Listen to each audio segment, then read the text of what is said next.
Bapak, Ibu, dan Saudara yang dikasihi Tuhan, saat ini kita bersama-sama di tanggal 21 Juli tahun 2020 ini untuk mengadakan ibadah PA di rumah kita masing-masing. Dan mari pada kesempatan ini kita mulai ibadah PA kita dengan kita memuji nama Tuhan dari pelengkap Kidung Jemaat nomor 13, bait 1 dan bait yang kedua, kita masuk rumahnya.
Bapak, Ibu, dan Saudara yang dikasihi Tuhan, mari kita bersama-sama bersatu hati, kita masuk di dalam doa. Mari kita bersama berdoa. Bapa kami yang di surga, kami datang ke hadirat-Mu, kami mengucap syukur bahwa pada kesempatan ini, kami bisa bersama-sama dengan keluarga kami untuk mengadakan ibadah PA. Kami mohon Tuhan menyertai dan memberkati di dalam ibadah yang kami lakukan, sehingga semuanya bisa berjalan dengan baik. Tuhan berikan hikmat dan kebijaksanaan juga kepada setiap kami semua, supaya di dalam kami akan bersama-sama membaca dan merenungkan kebenaran firman-Mu, kami bisa mengerti, kami bisa memahami, serta kami bisa melakukan apa yang menjadi kebenaran firman Tuhan ini di dalam kehidupan kami sehari-hari. Demikian Bapa, seru doa permohonan kami, semua kami naikkan di dalam nama Tuhan kami Yesus Kristus. Amin. Mari bersama-sama kita memuji nama Tuhan dari Kidung Jemaat nomor 54. Kita pujikan bait 1 dan bait yang ketiga, tak kita menyerahkan.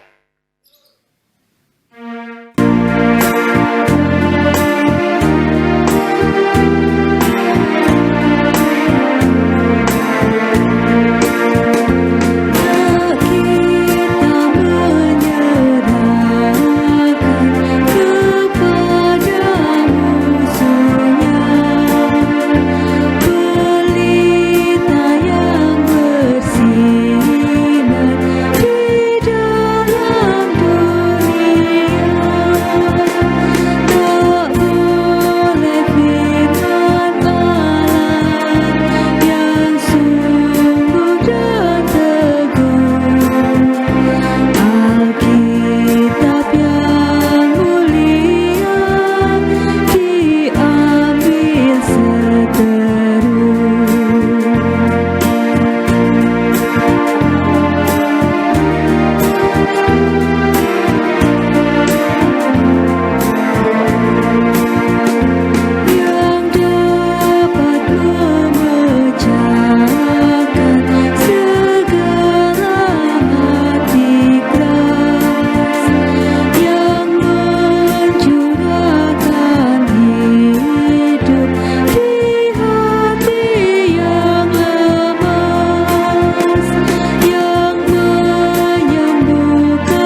dan Saudara yang dikasihi Tuhan, bacaan kita pada kesempatan malam hari ini diambil dari kitab Kejadian pasal 33. Kita baca ayat 1 sampai dengan ayat yang ke-17.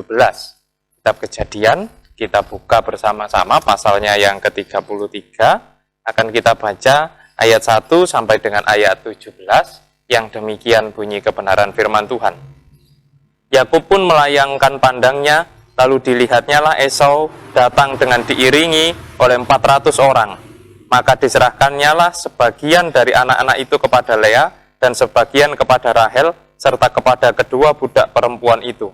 Ia menempatkan budak-budak perempuan itu beserta anak-anak mereka di muka, Lea beserta anak-anaknya di belakang mereka, dan Rahel beserta Yusuf di belakang sekali. Dan ia sendiri berjalan di depan mereka, dan ia sujud sampai ke tanah 7 kali, hingga ia sampai ke dekat kakaknya itu. Tetapi Esau berlari mendapatkan dia, didekapnya dia, dipeluk lehernya, dan diciumnya dia. Lalu bertangis-tangisanlah mereka. Kemudian Esau melayangkan pandangnya, dilihatnya lah perempuan-perempuan dan anak-anak itu, lalu ia bertanya, "Siapakah orang-orang yang beserta engkau itu?" Jawab Yakub, "Anak-anak yang telah dikaruniakan Allah kepada hambamu ini." Sesudah itu mendekatlah budak-budak perempuan itu beserta anak-anaknya, lalu mereka sujud. Mendekat jugalah Lea beserta anak-anaknya, dan mereka pun sujud. Kemudian mendekatlah Yusuf beserta Rahel, dan mereka juga sujud. Berkatalah Esau, "Apakah maksudmu dengan seluruh pasukan yang telah bertemu dengan aku tadi?" Jawabnya, "Untuk mendapatkan kasih tuanku." Tetapi kata Esau, "Aku mempunyai banyak. Adikku, peganglah apa yang ada padamu." Tetapi kata Yakub, "Janganlah kiranya demikian. Jikalau aku telah mendapat kasihmu, terimalah persembahanku ini dari tanganku. Karena memang melihat mukamu adalah bagiku serasa melihat wajah Allah. Dan engkau pun berkenan menyambut aku. Terimalah kiranya pemberian tanda salamku ini yang telah kubawa kepadamu. Sebab Allah telah memberi karunia kepadaku, dan aku pun mempunyai segala-galanya." Lalu dibujuk-bujuknya lah Esau sehingga diterimanya. Kata Esau, "Baiklah, kita berangkat berjalan terus, aku akan menyertai engkau." Tetapi Yakub berkata kepadanya, "Tuanku, maklum bahwa anak-anak ini masih kurang kuat, dan bahwa beserta aku ada kambing domba dan lembu sapi yang masih menyusui. Jika diburu-buru 1 hari saja, maka seluruh kumpulan binatang itu akan mati. Biarlah kiranya tuanku berjalan lebih dahulu dari hambamu ini, dan aku mau dengan hati-hati bersingut maju menurut langkah hewan yang berjalan di depanku, dan menurut langkah anak-anak, sampai aku tiba pada tuanku di Seir." Lalu kata Esau, "Kalau begitu, baiklah, kutinggalkan padamu beberapa orang dari pengiringku." Tetapi Yakub berkata, "Tidak usah demikian. Biarlah aku mendapat kasih tuanku saja." Jadi pulanglah Esau pada hari itu berjalan ke Seir, tetapi Yakub berangkat ke Sukot, lalu mendirikan rumah, dan untuk ternaknya dibuatnya gubuk-gubuk. Itulah sebabnya tempat itu dinamai Sukot. Demikianlah kebenaran firman Tuhan. Berbahagialah kita yang senantiasa membaca, merenungkan, terlebih mampu melakukan di dalam kehidupan kita sehari-hari. Amin. Bapak, Ibu, dan Saudara yang dikasihi Tuhan, kita tahu bersama bahwa kemerdekaan itu artinya adalah kebebasan.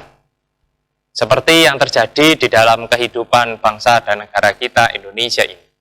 Ketika bangsa kita telah merdeka dari penjajah, maka bangsa kita menjadi bangsa yang bebas. Bebas untuk menata dirinya sendiri, bebas untuk menata kehidupan berbangsa dan bernegara. Itulah keunggulan dari sebuah kemerdekaan atau kebebasan itu. Dalam arti kita bisa menata kehidupan kita, diri kita sesuai dengan apa yang dikehendaki. Dan disinilah kebebasan itu menjadi satu hal yang penting bagi setiap manusia. Bahkan kebebasan ataupun kemerdekaan itu menjadi kebutuhan dasar bagi semua orang di tengah-tengah dunia ini. Tidak ada orang yang tidak ingin bebas, tidak ada orang yang tidak ingin merdeka. Maka semua orang menginginkan itu dan berharap memiliki kebebasan dan kemerdekaan itu. Tetapi pertanyaan mendasar adalah, apakah kita sebagai manusia sudah benar-benar bebas, sudah benar-benar merdeka? Mungkin secara fisik kita mungkin bebas, kita mungkin merdeka, kita bisa melakukan banyak hal sesuai dengan apa yang kita maui. Itu secara fisik. Tetapi kalau kita melihat batin kita melihat hidup kita dari secara pikiran dan batin kita, apakah kita sudah benar-benar bebas? Pertanyaan ini sangat penting karena memang banyak dari kita sebagai manusia ini belum bebas dari rasa sakit hati, belum bebas dari rasa kebencian terhadap orang lain, kemarahan kita terhadap orang lain. Dan itu yang membelenggu kita, membuat kita tidak bisa merasa bebas seutuhnya. Karena ada hal-hal yang di dalam hati kita, ada kepahitan-kepahitan di dalam hati kita. Dan itulah juga yang nampak terlihat jelas di dalam kisah antara Esau dan Yakub ini. Kita tahu bersama bagaimana hubungan Esau dan Yakub pada mulanya baik-baik saja, tetapi kemudian menjadi rusak setelah peristiwa sup kacang merah. Saya seringkali mempermudah itu dengan peristiwa sup kacang merah, yaitu ketika kemudian Yakub menggoda Esau dengan sup kacang merah itu demi supaya Yakub bisa mendapatkan berkat dari Ishak ayahnya. Nah, setelah itu relasi mereka antara Esau dan Yakub menjadi relasi yang sangat buruk. Esau memiliki kebencian yang begitu dalam terhadap Yakub karena merasa Yakub telah mengambil haknya. Hak yang harusnya dimiliki oleh Esau sebagai anak sulung laki-laki. Dan Yakub pun melihat kakaknya Esau yang sangat marah kepada dirinya, dia pun harus hidup di dalam pelarian, melarikan diri, hidup di dalam ketakutan terhadap kakaknya tersebut. Nah, tentunya mereka berdua tidak bisa disebut sebagai orang yang merdeka. Mereka berdua tidak bisa dikatakan sebagai pribadi yang merdeka, karena mereka berdua hidup di bawah yang satu, Esau itu tadi, hidup dengan kebencian yang ada di dalam hatinya. Sementara Yakub hidup dengan ketakutan yang terus menghantui dirinya karena perbuatan yang telah dilakukan terhadap Esau. Dan inilah yang kemudian menjadi suatu hal yang terlihat secara nyata dan jelas di dalam kehidupan mereka berdua. Sehingga kalau kemudian pertanyaan itu ditanyakan kembali, apakah Yakub dan Esau itu adalah pribadi yang merdeka? Mungkin tidak. Esau tidak merdeka dari kebencian kemarahannya terhadap Yakub. Sebaliknya Yakub tidak juga bisa merasakan kebebasan, kenikmatan, meskipun dia mendapatkan berkat dari Tuhan, tetapi tidak bisa merasakan itu karena dia harus hidup di dalam pelarian, karena dia takut kepada Esau. Sehingga dari sini kemudian kita bisa tahu bersama-sama bahwa memang kemerdekaan itu bukan hanya secara fisik, secara badaniah saja, tetapi juga dari hati dan pikiran kita, itu kita juga harus memiliki kemerdekaan, kebebasan. Kebebasan dari hal-hal yang buruk, kebebasan dari hal-hal yang mungkin bisa membelenggu kita untuk bisa menjalani kehidupan yang nyaman.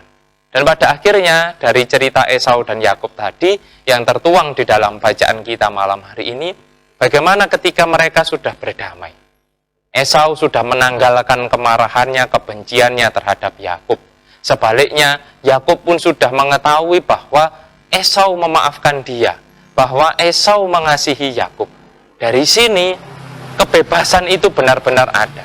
Maka dikatakan tadi di dalam bacaan kita, mereka berpelukan, berciuman, bertangis-tangisan, itu sebagai wujud perayaan mereka, karena mereka sudah lepas dari belenggu kemarahan. Mereka sudah lepas dari belenggu ketakutan yang membelenggu mereka, kehidupan mereka selama bertahun-tahun. Nah, disinilah Bapak, Ibu, dan Saudara yang dikasihi Tuhan, pelajaran yang sungguh sangat berharga bagi kita semua di dalam kehidupan kita sehari-hari. Pelajaran ini menjadi pelajaran bagi kita bersama.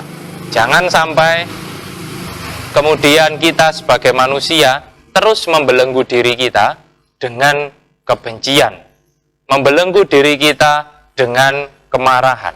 Tetapi mari bebaskan diri kita dari segala kebencian dan kemarahan itu, mari kita isi diri kita dengan hal-hal yang baik, dengan hal-hal yang positif, sehingga kita benar-benar bisa menjadi pribadi yang merdeka.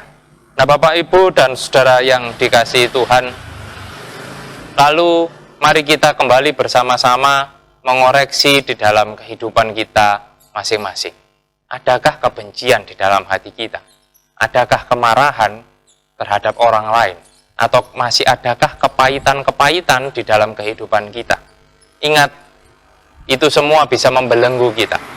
Itu semua bisa menjadikan kita menjadi pribadi yang tidak bebas. Kita semua bisa hidup hanya di dalam ketakutan saja. Mari kita bersama-sama memperbaiki itu semua. Kalau kita melihat di dalam kehidupan kita sebagai orang Kristen, Tuhan sudah berkorban begitu luar biasa supaya kita sebagai manusia itu bisa bebas dari belenggu dosa. Saya dan panjenengan semua sudah ditebus dari dosa-dosa kita melalui pengorbanan Tuhan Yesus di kayu salib. Ini tujuan Tuhan adalah supaya saya dan panjenengan semua ini bisa menjalani kehidupan dengan tenang, bisa menjadi pribadi yang merdeka dan bebas. Tetapi kadang di dalam kehidupan kita yang sudah merdeka dan bebas dari belenggu dosa ini, kita masih mengisi lagi dengan kesalahan-kesalahan yang baru, dengan dosa-dosa yang baru, dengan kemarahan kita, dengan kebencian kita, dengan perbuatan kita yang tidak jujur, akhirnya justru membuat kita hidup di dalam keterkungkungan. Kita akan terkungkung terus, terkungkung oleh rasa marah, terkungkung oleh rasa benci, terkungkung oleh rasa takut karena perbuatan-perbuatan yang tidak baik yang kita lakukan di dalam kehidupan kita.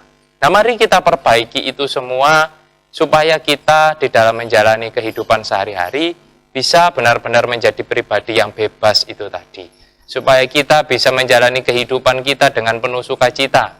Jangan sampai kemudian hidup yang kita jalani menjadi penuh dengan tantangan, penuh dengan beban, karena kita tidak bisa membebaskan diri kita sendiri dari belenggu-belenggu itu tadi. Belenggu kebencian, belenggu kemarahan. Mari kita teladani Esau dan Yakub. Melepaskan itu semua. Memaafkan, mengampuni. Itu bukan berarti kita kalah terhadap orang lain. Tetapi maaf dan ampun itu adalah wujud bagi kita untuk membebaskan diri kita dari belenggu-belenggu yang mungkin bisa membelenggu kehidupan kita semua. Bapak Ibu, pada kesempatan malam hari ini, saya berharap di dalam keluarga masing-masing bisa sharing bersama-sama terkait masihkah ada di antara kita yang menyimpan kemarahan terhadap orang lain? Ataukah ada masalah yang belum selesai di antara kita, mungkin di tengah-tengah keluarga kita? Maka apa yang akan kita lakukan untuk menyelesaikan itu? Jika ada kemarahan, bagaimana kita menghilangkan kemarahan itu? Jika ada masalah-masalah yang belum selesai di dalam keluarga, bagaimana kemudian cara kita untuk menyelesaikan masalah itu? Nah, silahkan kemudian di-sharingkan bersama di dalam keluarga masing-masing. Semoga ini bisa menguatkan panjenengan bersama dengan keluarga. Tuhan memberkati kita semua. Amin. Mari kita sambut kebenaran firman Tuhan ini dengan kita memuji nama Tuhan dari Kidung Jemaat nomor 450. Kita pujikan bait 1 dan bait yang kedua. Hidup kita yang benar.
saudara yang dikasihi Tuhan, mari bersama-sama kita satukan hati kita masuk di dalam doa syafaat.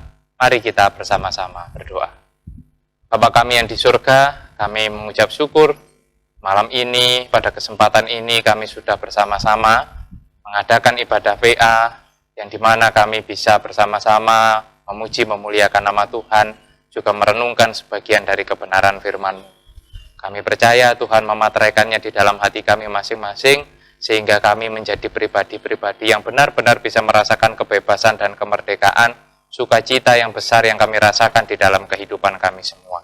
Ya Bapa, kami mohon senantiasa pertolongan Tuhan tercurah di dalam kehidupan kami, khususnya bagi saudara-saudara kami yang pada kesempatan ini sedang menderita sakit.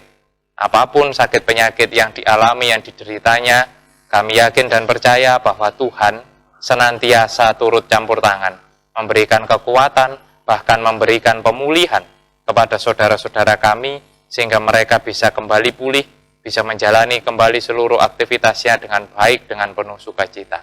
Ya Bapa, kami serahkan kehidupan kami semua, di dalam kami menjalani kehidupan berkeluarga, di dalam kami menjalani seluruh aktivitas pekerjaan kami sehari-hari.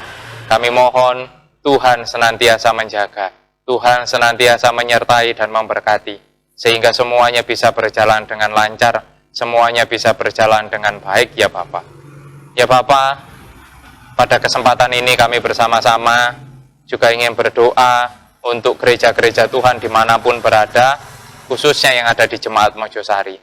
Tuhan berkati semua kegiatan pelayanan yang ada, juga seluruh warga jemaat, mulai warga anak sampai dengan warga lansia.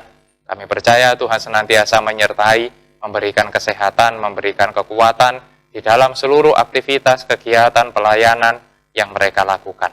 Juga untuk bangsa dan negara kami, ya Bapa, kiranya kasih dan penyertaan Tuhan senantiasa ada dan tercurah di dalam kehidupan kami berbangsa dan bernegara, sehingga pandemi ini bisa segera selesai, kami juga bisa kembali beraktivitas dengan baik, dengan normal, dengan penuh sukacita, karena tuntunan kasih juga penyertaan yang senantiasa Tuhan berikan kepada kami semua. Bapa, saat ini kami juga telah mengumpulkan persembahan. Kami mohon Tuhan berkati persembahan ini, biarkan dapat kami pakai sebagai sarana kemuliaan nama Tuhan. Demikian kami akhiri ibadah kami serahkan kehidupan kami semua seutuhnya ke dalam tangan kasih Tuhan. Di dalam nama Tuhan kami Yesus Kristus, kami berdoa dan memohon. Amin.